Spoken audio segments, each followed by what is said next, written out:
Kita menginginkan sesuatu, tapi Allah tidak memberi. Karena sesuatu yang kita inginkan ini berbahaya, maka Allah tidak memberi. Itu sebetulnya sebuah karunia. Kalau kita yakin mintanya yang terbaik dari Allah, kalau keinginan kita tidak terkabul, itu bagian dari karunia. Bisa dipahami nih hadirin? Ada yang ingin sembuh, tapi belum sembuh juga.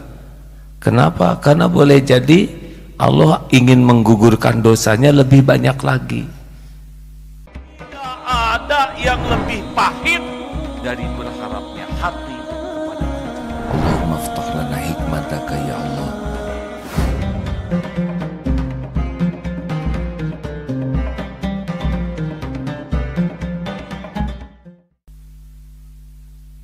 Al-ata'u minal khalqi hirmanun wal man'u minallahi ihsanun. Pemberian dari makhluk itu suatu kerugian, dan penolakan dari Allah itu suatu pemberian dan karunia. Wah, ini mah tingkat tinggi. Jadi gini, kalau ada orang ngasih ke kita, kemudian kita merasa dialah sumber rezeki, bukan Allah. Nah itu rugi, karena kita jadi berharap ke dia. Tapi kalau kita tidak berharap ke makhluk, berharapnya dari Allah dan ada yang ngasih, dan kita yakin ini rezeki dari Allah lewat dia, nah itu bagus. Kalau kita berharap ke makhluk, itu penderitaan. Karena sebetulnya makhluk itu hanya jalan. Berharap ke makhluk, Allah pasti ngasih gelisah dan juga kehinaan. Kalau Allah gerakan rezeki tetap datang lewat makhluk, kita nggak dapat pahalanya karena kita hanya sampai ke sana nanti. Jadi kalau suatu saat diberi oleh makhluk yang kita inginkan, kita minta ke Allah dan diberi, kita harus yakin bahwa makhluk ini cuma jalan. Jadi kita berterima kasih tetap, tapi kita yakin bahwa nikmat itu dari Allah dan makhluk cuma jalan. Tidak boleh hanya sampai menganggap inilah sumber karunia. Kalau kita menganggap sumber karunia itu makhluk, kita ngabdi sama dia. Ada yang kantornya ini tidak halal pekerjaannya, tapi dia merasa inilah sumber rezeki, dia tidak mau pindah. Padahal kalau pindah juga tetap saja sumber rezekinya Allah. Penolakan dari Allah adalah suatu pemberian dan karunia. Misalkan begini nih ya, kita menginginkan sesuatu, tapi Allah tidak memberi. Karena sesuatu yang kita inginkan ini berbahaya, maka Allah tidak memberi. Itu sebetulnya sebuah karunia. Kalau kita yakin mintanya yang terbaik dari Allah, kalau keinginan kita tidak terkabul, itu bagian dari karunia. Bisa dipahami nih hadirin? Ada yang ingin sembuh, tapi belum sembuh juga. Kenapa? Karena boleh jadi Allah ingin menggugurkan dosanya lebih banyak lagi.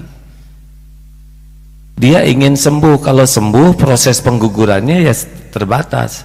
Sedangkan ada dosa-dosa yang hanya bisa gugur oleh sakit.